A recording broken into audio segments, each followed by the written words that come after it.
धन्यवाद। फोटो ले लीजिए। नहीं फोटो नहीं करेगा, फोटो पेमेंट करते ही भाई दिखाइए।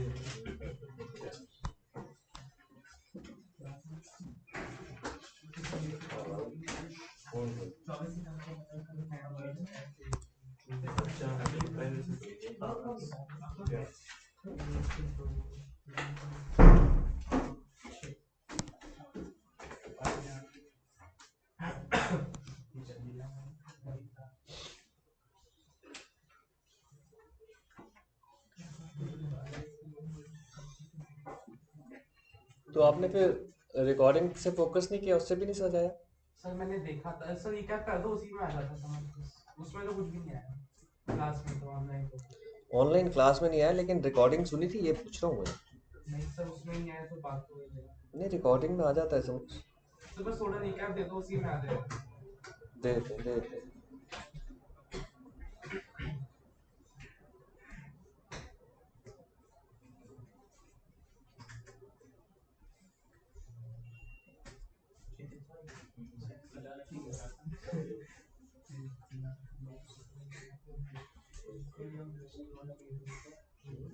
अरे बैच कहाँ गया?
अच्छा, आप कह रहे हैं रिकैप कर दें।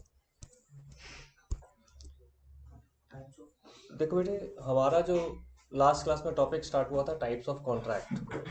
तो सबसे पहले तो ध्यान रखना कि जो कॉन्ट्रैक्ट के जब हम टाइप्स करने जा रहे हैं तो 3 पार्ट्स में डिवाइडेड है, जिसमें से हमने फर्स्ट पार्ट डिस्कस किया था लास्ट क्लास में, दैट इज इन्फोर्सेबिलिटी। इन्फोर्सेबिलिटी में सबसे पहले हमारे वो जो हम लोगों ने पढ़े हैं HIJ। सबसे पहले तो सेक्शन 2 के HIJ हैं, वैलिड कॉन्ट्रैक्ट, वॉइड कॉन्ट्रैक्ट और वॉइडेबल। आज भी कोई बच्चा है ना नई क्लास में? फर्स्ट आप पहले थोड़ा बहुत पढ़ा है आपने कॉन्ट्रैक्ट? नहीं पढ़ा है तो अभी आप मेरे साथ फिर 10 मिनट बैठना क्लास के बाद में, थोड़ा सा आपको आइडिया दे दिए। हम कॉन्ट्रैक्ट की बात कर रहे हैं। कॉन्ट्रैक्ट में एक सिंपल सा एग्रीमेंट की बात होती है कि आप मार्केट से कुछ खरीदने गए। जब आप मार्केट से कुछ खरीदने जाते हैं तो दो पार्टीज के बीच में एक एग्रीमेंट बनता है। उस एग्रीमेंट के साथ अगर इन्फोर्सेबिलिटी ऐड हो जाए, इन्फोर्सेबिलिटी बाय लॉ, तो वो कॉन्ट्रैक्ट बनता है। अभी एक हल्का सा ब्रीफ ये समझे। तो एग्रीमेंट क्या है, इन्फोर्सेबिलिटी किस तरह से होगी वो समझाएंगे, और इन्फोर्सेबिलिटी के बेस पर कॉन्ट्रैक्ट्स के डिवीजन हुए हैं। जैसे सबसे पहला है वैलिड कॉन्ट्रैक्ट। वैलिड कॉन्ट्रैक्ट क्या होता है कि आपने कुछ भी एग्रीमेंट किया, उसमें इन्फोर्सेबिलिटी बाय लॉ आई तो वो बन गया वैलिड कॉन्ट्रैक्ट। इन्फोर्सेबिलिटी बाय लॉ मतलब क्या कहता है कि लॉ ने कहा कि दिस इज परफेक्ट, आपकी जो टर्म्स एंड कंडीशन है फुलफिल्ड, आपका कॉन्ट्रैक्ट वैलिड कहलाएगा, है ना? जिसमें हमारे सेक्शन 10 के एलिमेंट्स होते हैं 6 + 5, 11 एलिमेंट्स हैं। अगर वो 11 एलिमेंट्स फुलफिल हो रहे हैं तो आपका एक कॉन्ट्रैक्ट वैलिड कॉन्ट्रैक्ट बनता है। बस सिंपल सी बात ये है। और इसका सेक्शन 2H, सेक्शन 2H के अंदर ये डिफाइंड। फिर आती है बात वॉइड। वॉइड क्या हो गया? जिसकी इन्फोर्सेबिलिटी नहीं हो पा रही। अगर इन्फोर्सेबल है तो वैलिड हो गया, अगर वो इन्फोर्सेबल नहीं हो पा रहा तो वो वॉइड हो गया। ठीक है, ये ड्यू टू सर्कमस्टांसेस भी हो सकती है। इसमें हमने एक एग्जाम्पल पढ़ा था, क्या याद है? ऑथर की डेथ हो गई। ये याद रखने हैं सारे पॉइंट्स, यही तो लिखने हैं वहां पर। आपने एक ऑथर के साथ, यू आर अ पब्लिशर, आपने एक ऑथर के साथ एग्रीमेंट किया, XYZ कोई भी ऑथर है, कि आप ये बुक लिखिए। ऑथर ने बुक लिखनी स्टार्ट की, आधी बुक कंप्लीट हुई, उसकी डेथ हो गई। क्या अब कॉन्ट्रैक्ट कंप्लीट हो सकता है बाय द सेम ऑथर? नहीं। और वो जो कॉन्ट्रैक्ट साइन हुआ था उसी सेम ऑथर से हुआ था। कॉन्ट्रैक्ट का मतलब क्या, एग्रीमेंट साइन हुआ होगा, अब उसको तो कोई और कंप्लीट कर नहीं सकता। यानी उस वक्त उसकी डेथ होने के बाद तो वो वाइड हो गया, अदरवाइज वो वैलिड था, सब कुछ ठीक चल रहा था, लेकिन due to happening some events it becomes wide. या फिर कोई हमारे one of the essential element miss हो गया तो वो वाइड। ठीक है। थर्ड था हमारा वाइडेबल। वाइडेबल के बारे में क्या कहा गया कि अगर फ्री कंसेंट मिसिंग है, एक फ्री कंसेंट वर्ड क्या आता है?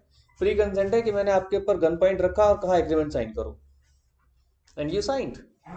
आपके सारे एसेंशियल एलिमेंट्स पूरे हो गए, एग्रीमेंट साइन हो गया, आप डर गए, घर जाके पापा मम्मी से डिस्कस किया कि ऐसे ऐसे उन्होंने गन पॉइंट पे साइन कराया है, वो पहुंच गए पुलिस, कोर्ट ने तुरंत एक्शन लिया, क्या बन गया? कॉन्ट्रैक्ट वॉइड, क्योंकि कंसेंट मिसिंग थी, फ्री कंसेंट मिसिंग थी, वो बन गया वॉइड। लेकिन अगर आप चुप रहती, किसी को नहीं बताती, विद इन रीजनेबल टाइम आप कोई एक्शन नहीं लेती, तो वो कॉन्ट्रैक्ट क्या था? वैलिड। यानी जब एक ऐसा कॉन्ट्रैक्ट जो आपकी कंसेंट पर डिपेंड करता है कि अब आप क्या करेंगे, तो वो वॉइडेबल भी है, वॉइडेबल तो है ही, वो वैलिड भी हो सकता है और वॉइड भी हो सकता है। अगर आप चुप रह गए तो वैलिड है, अगर आप बोल गए तो वॉइड है। तो ऐसी अपॉर्चुनिटी जहां पर आ जाए कॉन्ट्रैक्ट के अंदर, dual opportunities with in reasonable time, इसमें एक वर्ड आया था ना, विद इन रीजनेबल टाइम, तो वो वॉइडेबल कहलाता है। Got this point? ठीक है। नेक्स्ट क्या कहता है? Illegal agreement. इलीगल के लिए दो वर्ड यूज किए थे, याद है? Immoral and opposed to public policy. मैंने वहां एक काउंटर लगा दिया, new year new year new year, आ जाओ आ जाओ आ जाओ, शराब बेच रहा हूं। Oppose to public policy, government भी बेचती है, गवर्नमेंट ने पॉलिसीज बनाई है। मैंने कहा मैं तो कोई गलत काम नहीं कर रहा, सरकार भी तो बेच रही है, तो मुझे क्यों कह रहे हो कि मैं गलत काम कर रहा हूं? बट सरकार की अपनी नीतियां हैं, उन नीतियों के अगर तरीके से बेच रहे हो तो दैट इज फेयर, लेकिन अगर नीतियों के अगेंस्ट बेच रहा हूं तो that is unfair, unfair with public policy. नहीं है, यही तो है ना। तो ये चीज है अपोज टू पब्लिक पॉलिसी। या फिर इमोरल, अगर कोई इमोरल काम हो रहा है, इमोरल क्या है? Child labour. एक छोटा सा 10 साल का बच्चा पकड़ा हमने, बाहर देखा, अरे घूम रहा है, आजा झाड़ू पोछा लगा कर जा, दे 20 रुपए। इमोरल है, मेरे को राइट ही नहीं है काम कराने का, और उस बच्चे से तो खास तौर पर नहीं। तो चाइल्ड लेबर इमोरल काउंट में भी आ गई, वैसे भी इलीगल हो गया, तो इलीगल कॉन्ट्रैक्ट हो गई, जो लीगली आप करवा ही नहीं सकते। ठीक है। आती है बात फिर अनफोर्सिएबिलिटी, अनफोर्सेबल, अनइनफोर्सेबल। इसका मतलब क्या है? अब आप इसको इन्फोर्स ही नहीं करा सकते। ये क्या होते हैं? Technical defect. ये छोटे छोटे, मैं हमेशा कह रहा हूं कि हमने एक कीवर्ड पर फोकस करना है, जहां टेक्निकल डिफेक्ट है वहां पर अनइनफोर्सेबल कॉन्ट्रैक्ट कहलाता है। वो टेक्निकल डिफेक्ट क्या हो सकता है?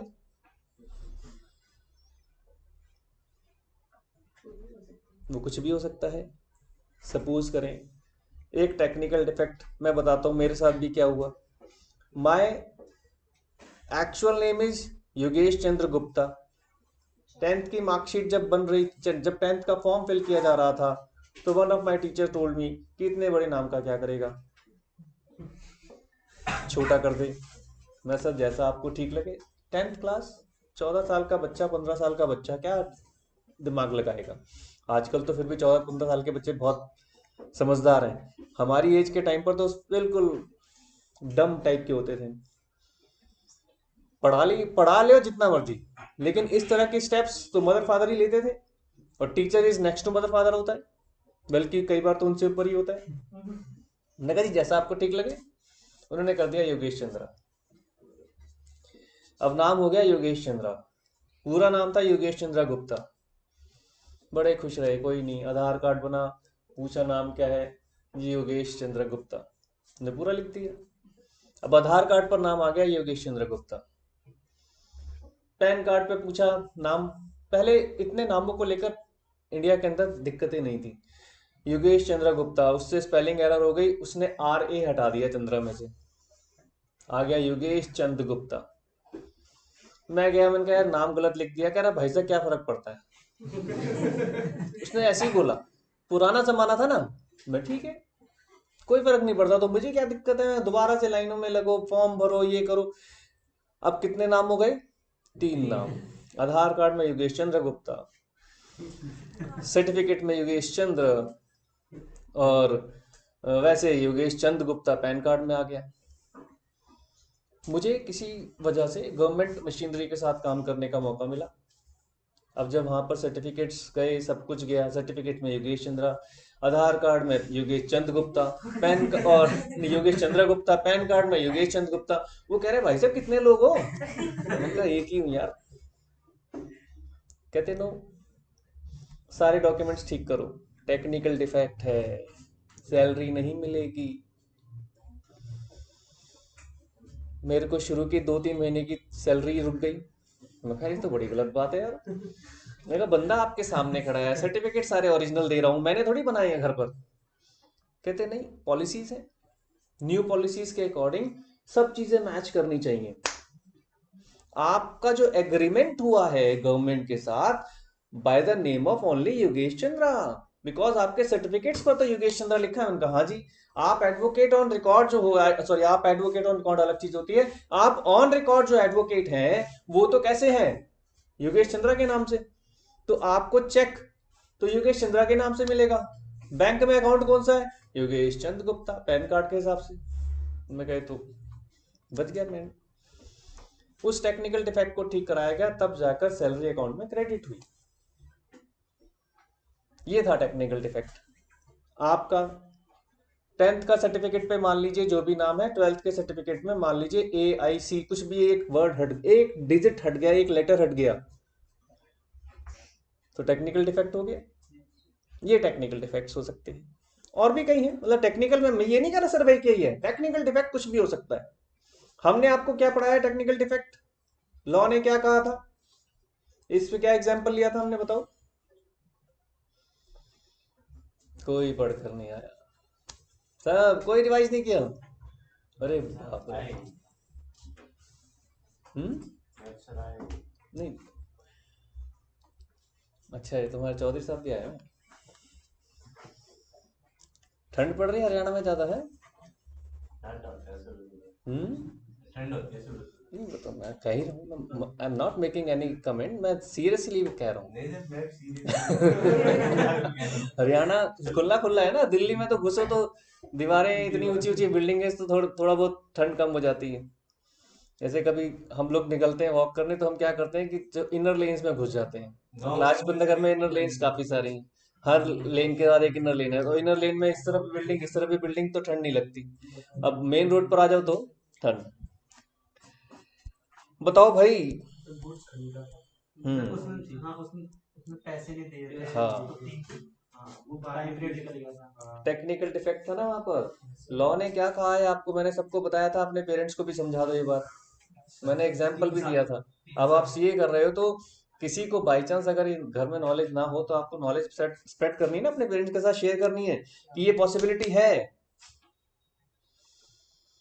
अगर आपको किसी से पैसे लेने हैं रेगुलर, इंटरवल में उसको पोक करते रहो, पैसे, मेरे पैसे, मेरे पैसे। अगर आपने लगातार 3 साल तक उसको पोक नहीं किया, उसको मैसेज नहीं किया, इंटीमेट नहीं किया, लगातार 3 साल तक, तो क्या होगा, आप पैसे मांगने का हक खो देंगे। This is the law, this is the law, limitation act के अकॉर्डिंग। ये लिमिटेशन एक्ट है एक पूरा। अगर लिमिटेशन एक्ट को यूज नहीं करेंगे तो फिर तो लोग कभी भी खड़े हो जाएंगे, फिर तो कभी भी खड़े हो जाएंगे। कुछ एक मोरल ग्राउंड्स में लिमिटेशन एक्ट को यूज नहीं किया जा रहा। जैसे हमारे एक बाबा जी हैं जो अंदर हैं, नाम नहीं लेंगे भाई, नाम नहीं लेना है ना।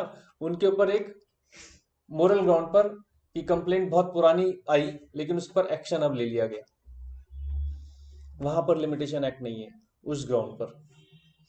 तो ये ध्यान रखना है ना, कि कहीं, मैं इसलिए बता रहा हूँ, हिंट इसलिए दे रहा हूँ कि बच्चे फिर कंट्रास्ट, आपके दिमाग में सोशल मीडिया बहुत घूमता है ना, और सोशल मीडिया के हिसाब से पता चला लड़ना शुरू हो गए कि ये कैसे हो गया। तो कुछ एक जगहों पर लिमिटेशन एक्ट की किस किस तरह की लिमिटेशंस है, आपको अभी बहस नहीं करनी, क्योंकि आपने लिमिटेशन एक्ट पूरा नहीं पढ़ा है। आपको एक पॉइंट बताया गया है कि मनी रिकवरी के केस में ये एक लिमिटेशन एक्ट है। आप कभी भी कहीं देखेंगे तो लोग इसलिए धड़ाधड़ नोटिस पे नोटिस देते रहते हैं। पैसे, मेरे पैसे, बैंक को अगर पैसे लेने ना आपसे, हर महीने नोटिस आ जाता है। सर अगर 3 साल बाद फिर नोटिस भी नहीं भेज सकते? खत्म। सर 3 साल में हमने एक बार कह दिया उसको। हाँ, आपके पास एविडेंस होना चाहिए, 3 साल लैप्स नहीं होने चाहिए पिछले नोटिस के और इस नोटिस के बीच के। अब पिछला नोटिस ही 3 साल पहले दिया था और अब 3 साल खत्म हो गए, तो ये 3 साल की बात है बस, ये मिला हुआ है। सर 2 साल 300 दिन होते हैं। 2 साल 364 दिन कर दे, कोई दिक्कत नहीं है, 3 साल खत्म नहीं होने चाहिए। बात सारी कैलकुलेशन ऑफ डेज की है। आप लोग सुनते होंगे चेक, एक नेगोशिएबल इंस्ट्रूमेंट एक्ट आपने सुन लिया हो, चेक सब जानते हैं, है ना। चेक में भी यही चीज होती है। आपको पता होगा एक चेक की लाइफ क्या है, कॉमर्स स्टूडेंट्स हैं, 3 महीने। 3 महीने। जिस डेट को चेक लिखा गया है उस पर डेट प्रिंट होती है, उसके 3 महीने के अंदर अंदर आप उसको बैंक में डिपॉजिट कर सकते हैं। उसके बाद बैंक लेने से मना कर देगा। तो क्या कहेगा जी, आपके बैंक ये जो चेक है एक्सपायर हो गया। और एक्सपायरी के ऊपर भी हमने पढ़ा था, उस दिन हमने डिस्कशन किया था। आपने डोसा खाने गए, डोसा में कुछ निकल गया, अब जब निकल गया तो वो तो तभी बताओगे ना, ये थोड़ी रखे रखोगे 6 महीने बाद, आपके डोसे में देखो निकला था, मेरे पास फोटो खींची हुई है। अरे भाई उसी वक्त बताते ना, how do we prove it. एक मेरे पास स्टूडेंट का फोन आया, वो कहते जी मैंने मांगा था, actually she is pure vegetarian, मतलब वो एगिटेरियन भी नहीं, और उसने जो भी चीज मंगाई थी बाई चांस उसके अंदर एग आ गया। नो डाउट उसके इमोशंस हर्ट हो गई, उसने कभी एग खाया ही नहीं था, उसने ब्लेंडर मचा दिया रात को 1 बजे ही। रात में ऐसे बच्चे आजकल डिनर मंगाते हैं, मंगा लिया उसने, और मेरे पास भी 1:30 बजे फोन आ गया, सर इसको इसके ऊपर सू करना है। मैं कहा क्या हो गया, कहते नहीं इसने मुझे एग खिला दिया। मैं कहा ठीक है बिल्कुल कर देंगे, अगर मामला मान लो बातचीत करके सुलझ सकता है तो सुलझा लो, अदरवाइज केस तो बन ही जाएगा, कोई इशू नहीं है। लेकिन हमें क्या करना होता है, विद इन लिमिटेशन। हमें एविडेंस चाहिए ना कि उसके अंदर वास्तव में एग है कि नहीं, तो हमें उसे फूड टेस्टिंग के लिए भेजना पड़ेगा। जब फूड टेस्टिंग होगी उसके अंदर सब कुछ आ जाएगा,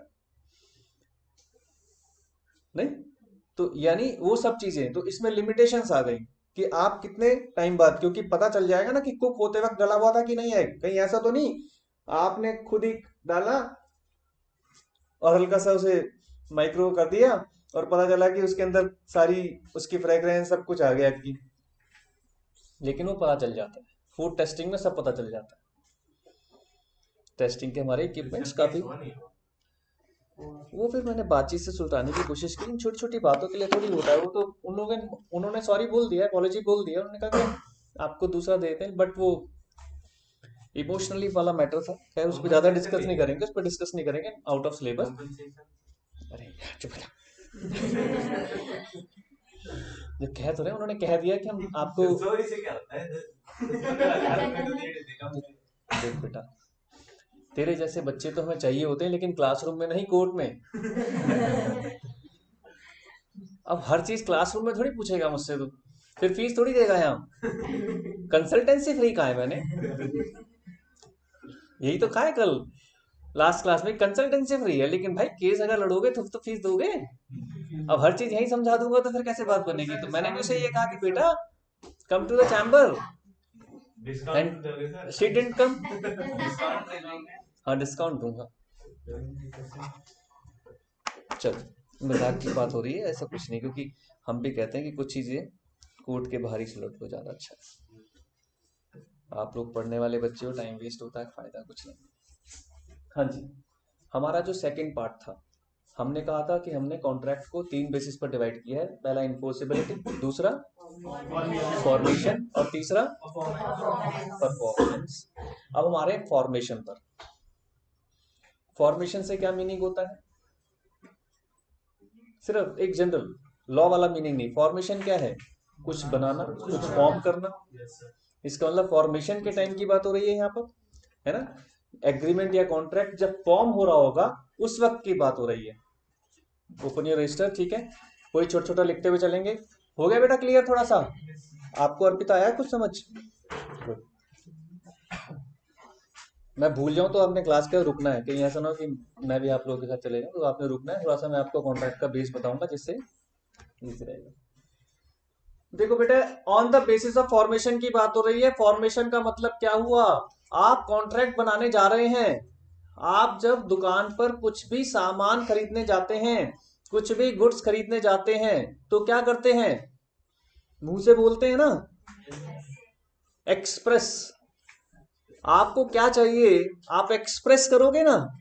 जाकर खड़े हो जाओ। क्या देगा वो आपको? आएगा वो ऑप्शन भी नहीं। एक ऑप्शन आएगा, मेरी चाय की शॉप है, मेरा टी स्टॉल है। भाई आजकल तो मिलीनियर्स हो गए टी स्टॉल वाले। है ना, मेरा टी स्टॉल है बड़ा वाला, आप आकर बैठ गए, हाँ जी खड़े हो गए, मैंने चाय पकड़ा दी आपको। एम्प्लॉइड, आप मेरी शॉप में आए हो, टी स्टॉल है, तो क्या करने आए हो? Not a morning walk. आप चाय पीने आए हो, मैंने आपको चाय ऑफर कर दी, आपने चाय पी और जा रहे हो। अरे भाई कहाँ जा रहे हो? पैसे तो दो। कह रहे मैंने तो बोला ही नहीं था। तो मैंने कहा बेटा शॉप है ये, लंगर नहीं चल रहा, है ना। आप आओगे शॉप में, कमर्शियल यूनिट में, तो कमर्शियल चीज यूज करोगे तो उसका तो भैया भुगतान करोगे। उसने बोला भी तो नहीं था। उसने बोला भी तो इसीलिए तो इम्प्लाइड है। आएंगे ना, मैं कह रहा हूं, मैं इसलिए दोनों चीज एकदम एक साथ समझाने की कोशिश की। तो पहला है एक्सप्रेस। एक्सप्रेस में तो आपको बोलना पड़ेगा या आपको लिखित में करना पड़ेगा बेटा। एक्सप्रेस कॉन्ट्रैक्ट वही होगा, या तो वो वर्बली हो या फिर वो रिटन हो। तो एक वर्ड लिख लो, इधर वर्बल और इन रिटन, है ना, इधर वर्बल और इन रिटन। फॉर्मेशन में डिवाइड। हाँ बेटा, फॉर्मेशन का पहला पार्ट एक्सप्रेस कॉन्ट्रैक्ट। आओ जी आओ, सही टाइम पर आए हो, पहला पॉइंट ही समझा रहा था, जल्दी से। हम लोग सेकंड पार्ट कर रहे हैं, फर्स्ट पार्ट में तो आप क्लास में थे, है ना। आज हम फॉर्मेशन स्टार्ट कर रहे हैं, फॉर्मेशन ऑफ कॉन्ट्रैक्ट। फॉर्मेशन का भी पहला पार्ट एक्सप्रेस। फटाफट रजिस्टर खोल लो, पेन निकाल लो। तो एक्सप्रेस में लिखा क्या हुआ है? A contract would be express contract if terms are expressed by words और इन रिटन। क्योंकि हर एग्रीमेंट में टर्म्स होती है। आप लैपटॉप खरीदने जाते हैं, वो लैपटॉप का आपको पूरा एक ब्रोशर पकड़ा देते हैं कि ये जो लैपटॉप है इसके अंदर ये क्वालिटीज हैं। आप कहते हो ये पसंद नहीं है, दूसरा दिखाओ, वो दूसरा दिखा देता है। आपने कहा ये वाला पसंद है, उसमें पहले से लिखा हुआ उसका पूरा डिस्क्रिप्शन, रिटर्न हो गया ना। या फिर आप वर्बली पूछते हो, वो बताता है ये वाला इसका कोड है, इसका ये। आप लोग ज्यादा अच्छा समझते हैं मेरे से, आजकल के बच्चे, आजकल की जनरेशन तो बहुत स्ट्रांग है इन चीजों में। ये इसके अंदर कौन सा प्रोसेसर है, इसके अंदर कितनी रैम है, इसके अंदर कितनी हार्ड डिस्क ड्राइव है, बहुत सारी चीजें। वो सब जब वर्बली बता देगा तो वो भी पूरा आपको डिफाइन हो गया, टर्म्स क्लियर हो गए। ठीक है ना जी। तो ये क्या हो गया? Express contract. और इम्प्लाइड का तुरंत मैंने एक साथ दोनों चीज समझा दी। बाय एक्ट हो गया, बाय और कंडक्ट हो गया। जब मेरा आउटलेट ही चाय का है, जब मेरे आउटलेट में डोर खोलकर अंदर आ रहे हो, एक सीट पर बैठ रहे हो, तो वहां पर तो चाय मिलेगी। मैंने लाकर मेरे जो स्टाफ ने आपको चाय दे दी और आप पी भी रहे हो। Implied contract, you have to pay for it. अब आप वहां ये नहीं कह सकते कि मैंने तो मांगी नहीं थी, इन्होंने लाकर चाय दे दी, मैंने पी ली। घर नहीं है, आप किसी के घर जाओगे, किसी फ्रेंड के घर, कोई पूछता थोड़ी है चाय पियोगे क्या। पानी भी आ जाता है, चाय भी आ जाता है, 2 बिस्किट्स भी आ जाते हैं, ब्रेड पकौड़ा भी आ जाता है, आप चुपचाप से खाए पिए और अच्छा टाटा बाय बाय चले जाते हो। एनीवन आस्क यू कि पैसा? No one will ask you. क्यों? क्योंकि वहां पर आप कोई कॉन्ट्रैक्ट करने नहीं गए हो। वो क्या था? Social agreement. देखो ये तुरंत क्लिक करने चाहिए वर्ड्स। रिवाइज नहीं कर रहे हो घर जाकर, न्यू ईयर आ रहा है नो डाउट, लेकिन ये वर्ड्स पढ़ने हैं क्योंकि वहां पर टाइम नहीं है। वो जो क्या क्या बताया था सबने ना, इतना टाइम नहीं है बेटा। 3 घंटे आपको लिखते ही रहना है, आपको निगाह उठाने का टाइम नहीं मिलेगा, मैं श्योर हूं। और आपको तो इन्वेस्ट भी करना है। मान लीजिए आप जितना ज्यादा लिखेंगे, अपने आप को जितना एक्सप्रेस करके आएंगे, तो सामने वाले टीचर के ऊपर तो इंप्रेशन ही पड़ेगा ना अच्छा।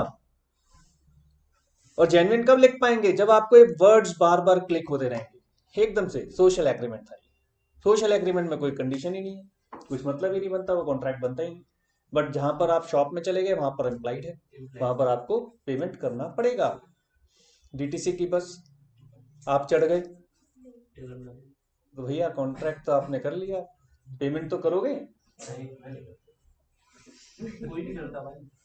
अगर आप गलती से कह दो कि मैं गलत बस में चढ़ गया, सॉरी, तो वो कंडक्टर और ड्राइवर की आपस की कंसेंट होती है, म्यूचुअल कंसेंट की। वो एकदम से रोका बस और आपको उतार दिया कि जाइए उतर जाइए। लेकिन अगर आप अगले बस स्टैंड तक उस बस में चले गए और उतरते ही एटीआई ने रोक लिया, आ जाओ इधर इस तरफ, आप इस वाले रो में आ जाओ, आपका चालान 100% कटेगा। क्यों? आपने ट्रेवल कर लिया। डीटीसी की बस आपको फ्री सेवा नहीं दे रही है, फीमेल्स को दे रही है सिर्फ। लेकिन फीमेल्स को भी फ्री सेवा नहीं दे रही, आपको पता होगा। आपको पिंक टिकट लेना पड़ेगा। अगर बिना पिंक टिकट के आप बस से उतरे तो चालान डेफिनेटली उतना ही है जितना मेल्स का है। ऑल दो बड़ा कॉन्ट्रैरी सा लगता है मुझे तो कि फ्री है लेकिन पिंक टिकट लेना है और उसके पैसे भी नहीं देने। तो खैर, हम केजरीवाल साहब के ऊपर कोई इसमें उनकी अपनी पॉलिसीज है, वो चाहते हैं हमें कि हम फ्री में सब कुछ करें, तो वो एक बहुत अच्छी बात है। हाँ मतलब देखो, एक कमेंट तो उनका बड़ा अच्छा है कि इस तरह की यूरोप के अंदर बहुत सारी फैसिलिटीज हैं जिसका सरकार कोई चार्ज नहीं करती। अगर मैं ऐसा कर रहा हूं तो क्या गलत कर रहा हूं? बिल्कुल ठीक बात है। फ्री वाटर एक नेचुरल रिसोर्स है, नेचुरल रिसोर्स का सरकार चार्ज क्यों कर रही है? पानी का चार्ज नहीं होना चाहिए, मैं इस बात से बिल्कुल एग्रीड हूं। पानी के प्रोसेसिंग का चार्ज होना चाहिए। आप उसको ट्रीटमेंट कर रहे हो, उसको साफ कर रहे हो, उसका चार्ज होना चाहिए, वाटर का चार्ज नहीं होना चाहिए। I do agree with him. Electricity natural source नहीं है, इलेक्ट्रिसिटी को कन्वर्ट किया जा रहा है, उसको बनाया जा रहा है। पानी तो नहीं बना रहा ना कोई, पानी तो भगवान दे रहा है। ऐसे तो थोड़े टाइम बाद पता चला सरकारें क्या कहेंगी, सांस लेने के लिए आपको जो हवा मिल रही है ना उस पर भी हम पैसे लेंगे। बट चलो ठीक है, कॉन्ट्रैरी है, कुछ एक जगह अच्छे कुछ एक जगह गलत भी हो सकते हैं, हमें इससे कोई मतलब नहीं फिलहाल। कोर्स, हाँ जी, तो दोनों चीजें एक्सप्रेस और इम्प्लाइड एक साथ क्लियर हो गई। इम्प्लाइड को पढ़े, इम्प्लाइड क्या कह रहा है? Implied contracts come into existence by action और कंडक्ट। तो उसमें लिख लीजिए बाय एक्शन और कंडक्ट। इम्प्लाइड में बाय एक्शन और कंडक्ट। किसके एक्शन, किसके कंडक्ट? पार्टीज के। ऑब्वियसली जो अग्रीमेंट में जा रहे हैं, आप जो चाय पीने पहुंचे तो यू आर द पार्टी, आप जिसके आउटलेट में घुसे अगेन इट्स अ पार्टी, है ना, पर्सन तो है ही। Section 9 contemplates such implied contracts when it lays down that in so far as such proposal or acceptance is made otherwise than in words.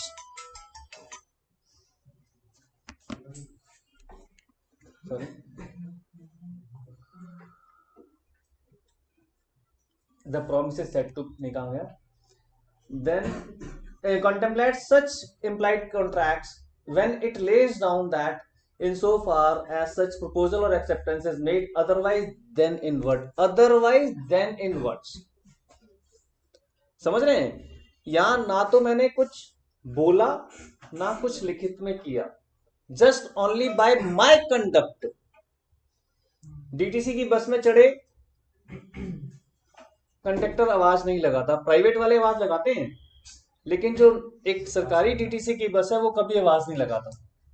उन्होंने बाहर एक वो लिखा हुआ है कि ये बस है, ये यहाँ जा रही है, आप चढ़ो. इम्प्लाइड कॉन्ट्रैक्ट है. जो मैंने बताया है कि आप चाय वाले की शॉप में जाकर बैठ रहे हो, चाय पी रहे हो, इम्प्लाइड कॉन्ट्रैक्ट है. आप बोलो या ना बोलो, उसका तो अपना एक धर्म है कि जो जो बैठता जाएगा चाय लेते जाओ, बाहर निकलते ही पैसे देते जाओ. Implied contract. ना कोई वर्ड यूज हो रहा, ना कुछ बोल रहा, ना वो लिखित में. ठीक है जी. तो हम इम्प्लाइड में क्या लिखेंगे? क्या लिखा हमने? ठीक है जी. कंडक्ट बहुत इंपॉर्टेंट है, या एक्ट, ये बहुत इंपॉर्टेंट है. विदाउट एनी वर्ड्स, इधर इन वर्बल और इन रिटन, कुछ इस तरह का यूज नहीं होगा. एग्जाम्पल देखो, एक एग्जाम्पल और कितना अच्छा दे रहा है ये. आप ट्रेन से उतरे, आप देखते होंगे एक कुली आता है, वो आपका सामान उठाता है. आप उसने सामान उठाया, आप चल रहे हो आगे आगे, वो भी आपके पीछे पीछे चल रहा है. तो हमें पता होना चाहिए, इसके लिए सरकार ने हमें को लायबल ठहराया है कि आपको ये पता होना चाहिए कि रेलवे इस तरह की कोई फ्री सर्विसेज नहीं देता है. अगर एक बैच होल्डर कुली आपका सामान उठाता है तो you have to pay for him. Getting this point? वो इंप्लाइड कॉन्ट्रैक्ट हो गया. अब आप मना करो कि भाई मैंने तो नहीं कहा था आपको, आपने क्यों उठा लिया? तो मना करो ना, उसी वक्त मना करो. आपने मना नहीं करा. जब मैंने आपका सूटकेस उठाया तो आप डिनाई नहीं किया. आप तो आगे आगे चल रहे हो और ये सोचकर चल रहे हो कि पीछे मेरा सामान अपने आप आ रहा है. तो कोई भूत तो उठा नहीं रहा, एक पर्सन, एक ह्यूमन बीइंग उठा रहा है. आपका उसके साथ कॉन्ट्रैक्ट हो गया, implied contract. Drinks and coffee, drinks और कॉफी इन रेस्टोरेंट, आ गया वही वाली बात, वो तो मैंने बता ही दिया आपको. तो ये दोनों एग्जांपल्स आपके लिए क्या रहेंगे? एम्प्लाइड के. किस टाइम पर हो रहे? फॉर्मेशन. ये ध्यान रखना है, फॉर्मेशन की बात हो रही है. एक इसी के साथ वर्ड लिखो, टैसिट कॉन्ट्रैक्ट्स. एम्प्लाइड कॉन्ट्रैक्ट के अंदर लिखना है, एक वर्ड आपको और मिल रहा है, टैसिट कॉन्ट्रैक्ट.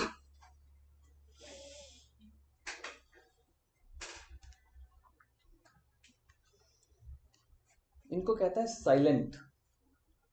ये वो कॉन्ट्रैक्ट्स हैं जो साइलेंटली कॉन्ट्रैक्ट कंप्लीट मान लिए जाएंगे. साइलेंटली कैसे? आप एटीएम मशीन में जाते हैं, कैश विड्रॉ करते हैं, अपनी मर्जी से तो गए, आपके कंडक्ट से कार्ड पंच किया, नंबर डाला, पिन डाला, सब कुछ आया, कैश लेकर आप आ गए. क्या आप मना कर सकते हो?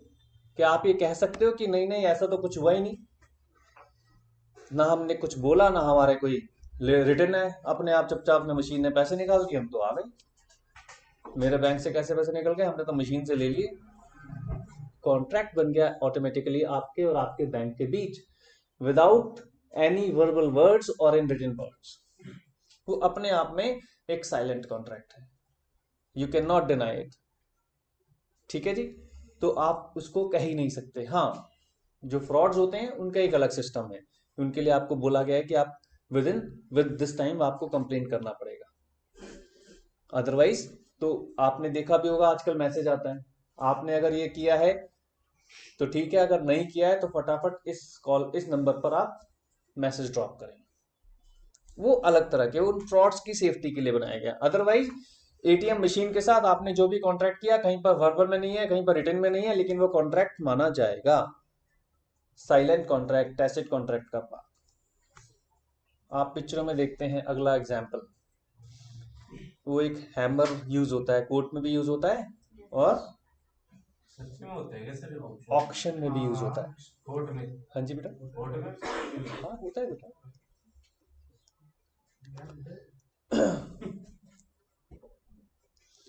आप देखते होंगे ऑक्शन हो रहा है, ऑक्शन में अभी हम ऑक्शन की बात कर रहे हैं।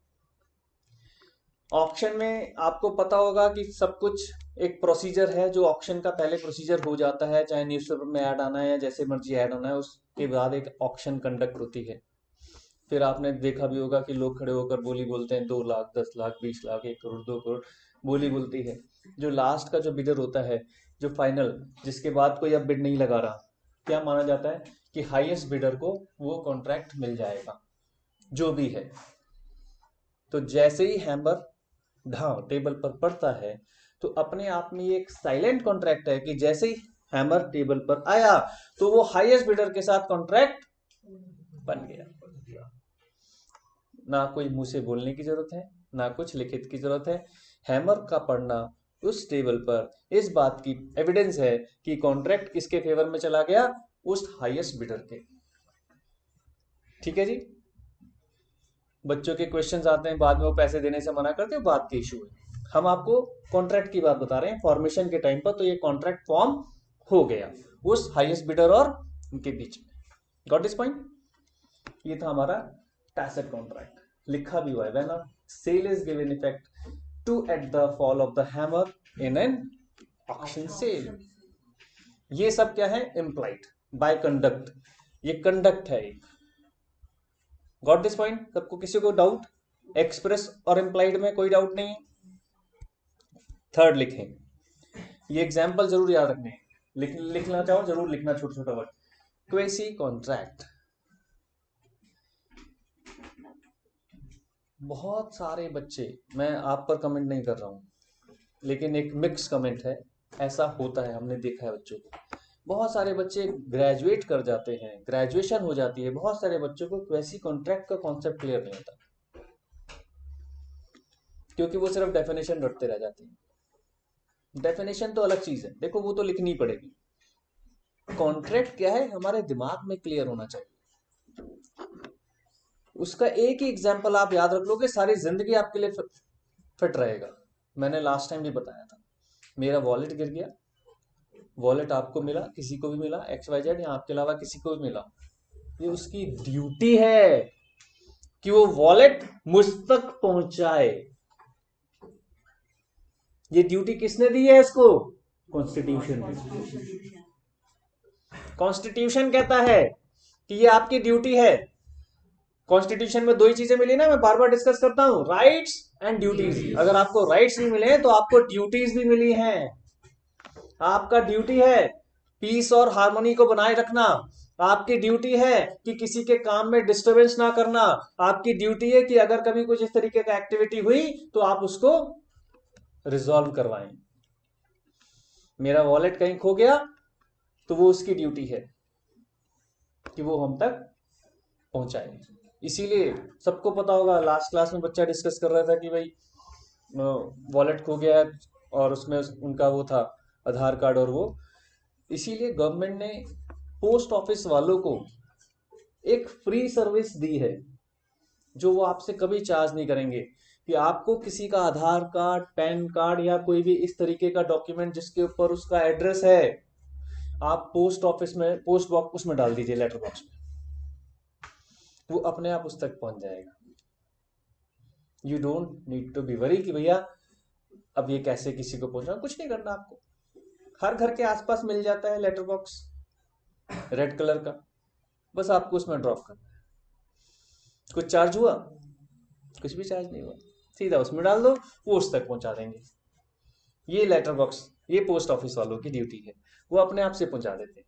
अब वो उससे चार्ज करे ना करे आपका इशू नहीं, आपने अपनी ड्यूटी फुलफिल कर दी, हो गया काम खत्म। अब ऐसा है पैसे हैं उसके अंदर, उस पर तो नाम लिखा नहीं। अब आप कह रहे सर उस पर तो किसी का नाम नहीं लिखा, क्या करें?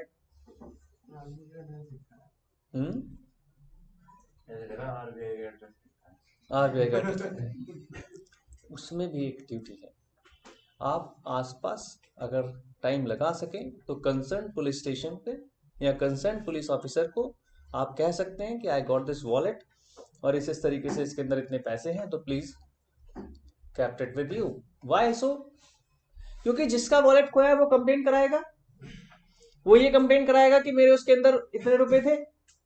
जब आप ये लिखाते हो कि इसके अंदर इतने रुपए मुझे मिले, ये आप रख लीजिए, मैचिंग तो होगी ना कहीं, तो उस तक पहुंच गया। पुलिस रिकॉर्ड्स अपने आप में एक ऐसा रिकॉर्ड है जो हर जगह कंपाइल हो जाता है, कंपाइल हो गया, वहां से पहुंच गया, उस तक उसकी चीज पहुंच गई, आपकी ड्यूटी पूरी हो गई। तो इसलिए ऐसा नहीं कि पैसे नहीं पहुंचे। ठीक है जी।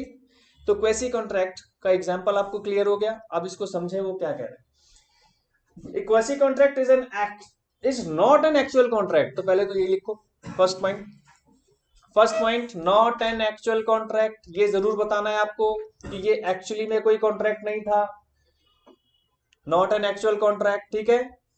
नेक्स्ट लाइन में क्या लिखने को कह रहा है, but it resembles a contract. इसकी जरूरत नहीं है। It is created by law under certain circumstances. ये इंपॉर्टेंट है। ये कैसे क्रिएट हुआ, कुछ सर्कमस्टांसेस हुए एज पर लॉ, ये लॉ ने हमें बताया है। तो आप लिखिए created under certain circumstances as per law. Got it. कुछ सर्कमस्टांसेस घटे, उन सर्कमस्टांसेस की वजह से ये कॉन्ट्रैक्ट बना, और ये किसने बनाए हैं, एज पर लॉ। लॉ कहता है इसको।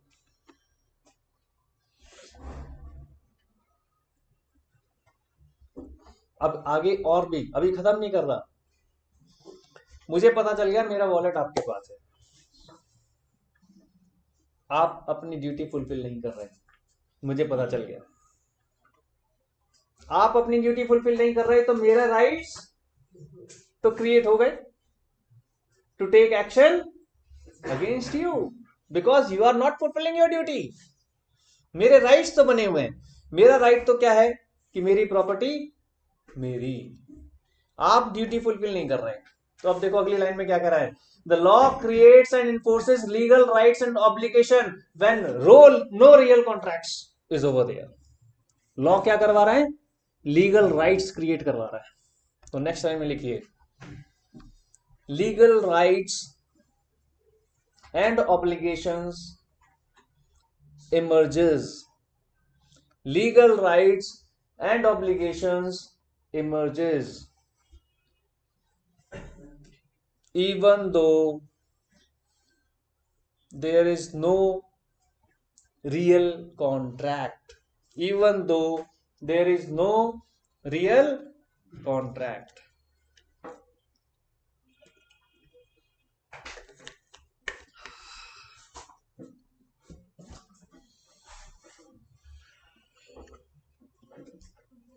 ठीक है जी।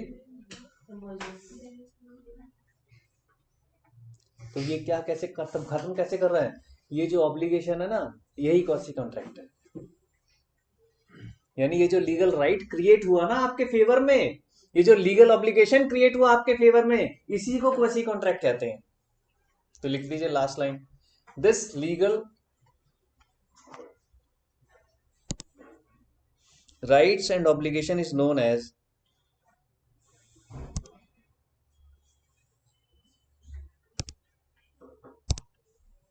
Quasi contract. सबको clear quasi contract? I expect कि आप लोग अब जिंदगी में कभी नहीं भूलेंगे। मैं क्लास की बात नहीं कर रहा हूँ, एग्जाम की बात नहीं कर रहा हूँ, आपकी लाइफ की बात कर रहा हूँ। आपको ये कभी नहीं भूलना है। किसी को भी आप समझाना चाहे समझा सकते हैं। 2 बच्चे तो आप यहाँ पर आप कह ही रहे हो कि कॉलेज से और भी बच्चे होंगे, कॉलेजेस के जो रेगुलर कॉलेज के, आप देखेंगे बच्चे नहीं कॉलेज में क्लियर कर पाते क्वेसी कॉन्ट्रैक्ट क्या है, एक्सप्लेन नहीं कर पाते, डेफिनेशन सुना देंगे खत्म। अब मत पूछो इससे आगे, ये होता है क्वेसी कॉन्ट्रैक्ट।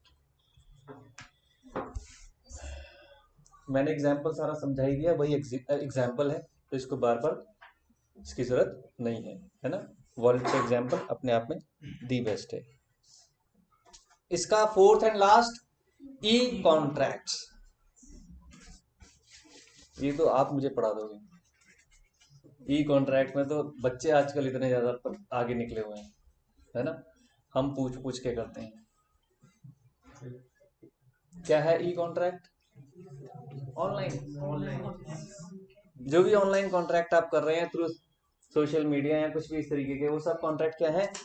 ई कॉन्ट्रैक्ट। इलेक्ट्रॉनिकली, जो इलेक्ट्रॉनिकली मीडियम के थ्रू हो रहे हैं contract are known as e contract. और इलेक्ट्रॉनिक मीडिया तो क्या कह रहा है आपको? यही तो कह रहा है, आपने अमेजन के साथ कुछ कॉन्ट्रैक्ट किया तो वो लीगल कॉन्ट्रैक्ट है, मना नहीं कर सकता अमेजोन, आप भी नहीं कर सकते। समझ रहे हैं बात को? आप भी नहीं मना कर सकते कि मैं तो आपको जानता ही नहीं, मैं तो आपसे मिला ही नहीं कभी, मैंने कब कहा? अरे भैया ये देखो इलेक्ट्रॉनिकली ये डू इट, आपने ऑर्डर दिया था, अब आप मना करेंगे अगर उसे पैसे के लिए, और अगर उसकी टर्म्स एंड कंडीशन में ऑप्शन नहीं है तो वो आपको कोर्ट ले जा सकता है। अगर उन टर्म्स में नहीं है ना तो वो आपको कोर्ट ले जा सकता है कि मैं तो आपके घर पहुंच गया जी ये डिलीवरी देने, अब मुझे नहीं पता, मुझे पैसे दो। या फिर आप पहले पेमेंट कर चुके हैं और अगर वो आपको सामान नहीं भेज रहा तो आप भी तो केस कर सकते हो। और ऐसा नहीं है कि अभी आपने पेमेंट नहीं की तो वो आपको सामान नहीं भेजेगा, कॉन्ट्रैक्ट तो साइन हो गया है, आपने कहा है भैया पेमेंट डिलीवरी के टाइम पर होगी, फटाफट सामान भेजो, पैसे ले जाओ। अब सामान नहीं भेजोगे तो हम कोर्ट चलेंगे, फिर वो डिनाई नहीं कर सकता। मैंने आपको बताया भी था, options are always there.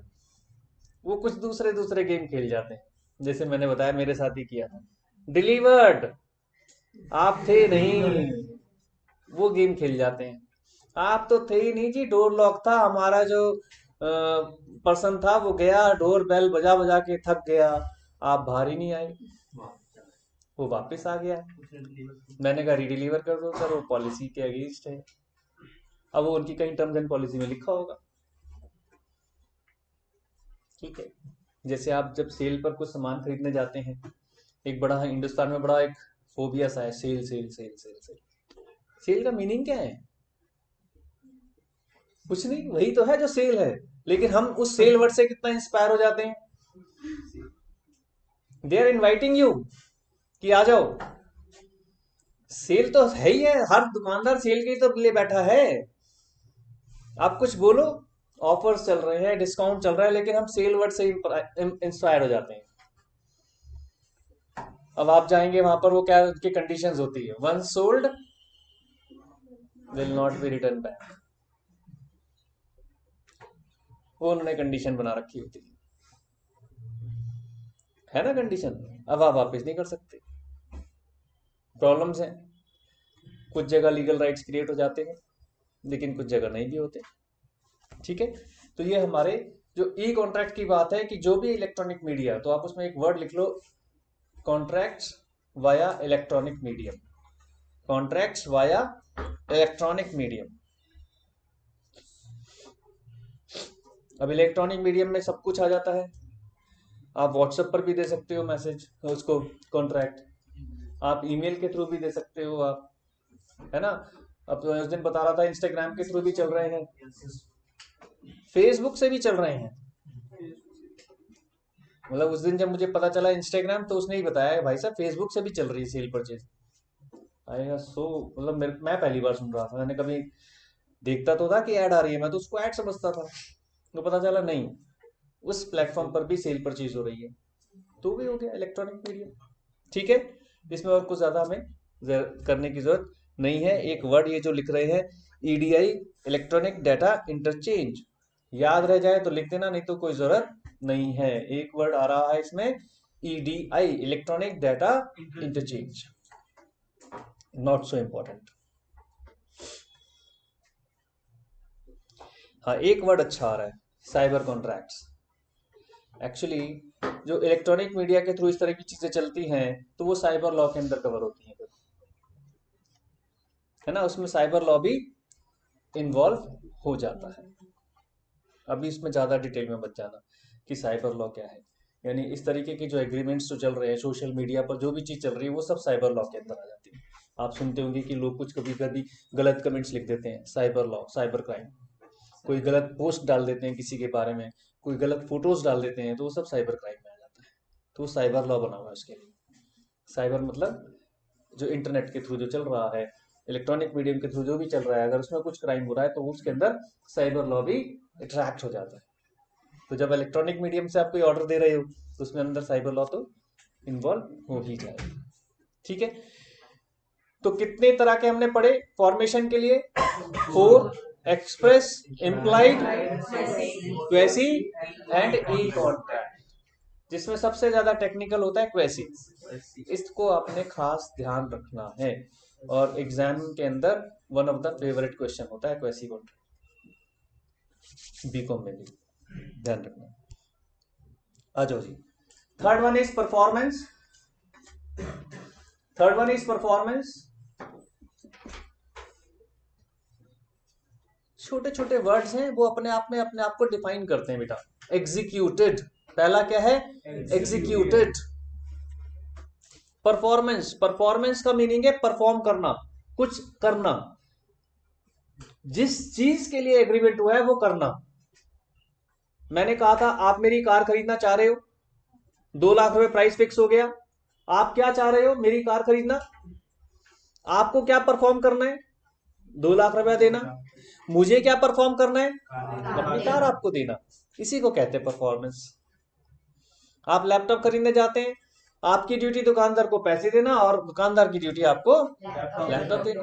Performance है ना। एग्जीक्यूटेड का मतलब क्या है? जब दोनों पार्टीज ने अपनी अपने ऑब्लिगेशंस फुलफिल कर दिए। ध्यान से सुनना, एग्जीक्यूटेड है ये जब दोनों पार्टी ने अपने अपने ऑब्लिगेशंस इंटरचेंज कर दिए, फुलफिल कर दिए, कंप्लीट हो गया, उसको कहते हैं एग्जीक्यूटेड। तो वर्ड मैंने क्या बोला? बोथ पार्टीज तो सब पहले से चल रहा है। क्या हुए? Obligations fulfilled by both the parties. Duties, obligation word भूल जाओ तो ड्यूटीज, ये भी भूल जाओ तो एक्टिविटीज। कौन सी एक्टिविटीज? जो एग्रीमेंट में डिफाइंड है। कभी कभी बच्चे वर्ड भूल जाते हैं, उन वर्ड्स को कोरिलेट कर दो। एक्टिविटीज जो कॉन्ट्रैक्ट के अंदर एग्रीमेंट का पार्ट है, या तो वो फुलफिल हो गई, या ड्यूटीज याद रह जाए कि बोथ पार्टीज ने अपनी अपनी ड्यूटीज फुलफिल कर दी, और अच्छा वर्ड याद रह जाए ऑब्लिगेशंस। हर चीज सेम मैसेज देगी, मार्क्स कहीं नहीं कटेंगे, कुछ भी लिख दो, लेकिन वर्ड्स देना जरूर। ठीक है, तो इसमें लिख लीजिए obligations fulfilled by both the parties. Executed में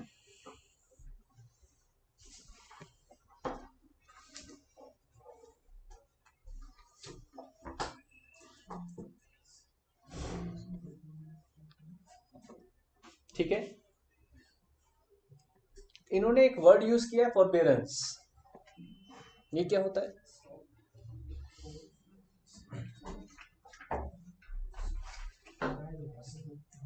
नेगेटिव कॉन्ट्रैक्ट। मैं किसी काम को ना करने का भी तो कॉन्ट्रैक्ट कर सकता हूं, ये है वो फॉरबेरेंस। लेकिन यहां पर भी क्या हुआ? ड्यूटीज आ गई। अगर ना करने का भी मैं हमारे एग्रीमेंट में आया तो हमारी एक्टिविटीज है उसके अंदर, वो एक्टिविटीज दोनों ने कर दी, काम खत्म। मैं आपको कह रहा हूं ये लो पकड़ो 2 लाख रुपए, आप बराबर वाली दुकान में मेरा सेम बिजनेस मत करना, अगली लेन में कर लो। मैं आपको कोई धमका नहीं रहा, कोई डरा नहीं रहा, कोई सिर्फ रिक्वेस्ट हुई है, आप एग्रीड हो गए। फॉरबेरेंस। आपने नेक्स्ट गली में जाकर सेम ऑफिस खोल दिया, मैंने उस फॉरबेरेंस के लिए आपको पैसे दे दिए। आप कहोगे क्यों? दोनों एग्रीड हैं। मैं चाहता हूं कि यहां मत करो, कहीं और करो, तो सर वो 2 लाख रुपए क्यों ले रहा है? भाई उसका बिजनेस लॉस भी तो हो रहा है। मैं 2 लाख क्यों दे रहा हूं? मेरा बिजनेस प्रॉफिट हो रहा है, मैं उसको बचाए रखना चाह रहा हूं। उसको जो लॉस हो रहा है मैं उसको अभी से कॉम्पनसेट कर रहा हूं कि जाओ। ऐसा होता है। ठीक है, सेकंड नंबर पे लिखो executory. Executory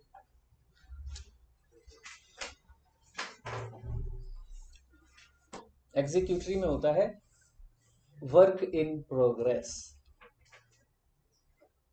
contract in progress, contract की एक्टिविटीज इन प्रोग्रेस, कॉन्ट्रैक्ट के अंदर जो एप्लीकेशंस हैं आर इन प्रोग्रेस।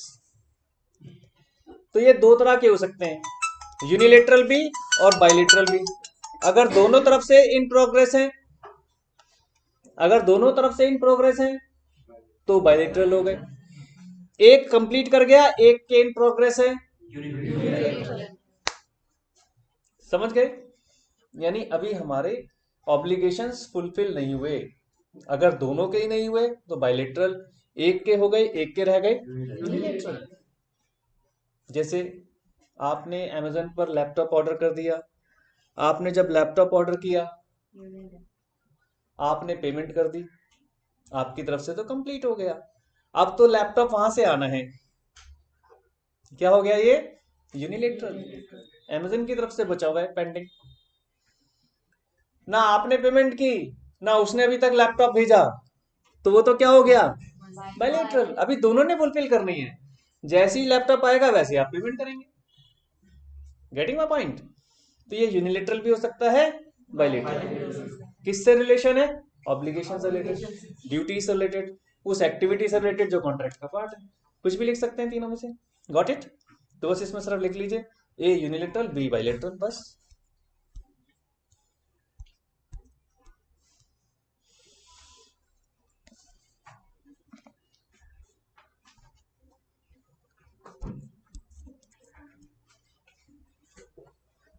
ठीक है,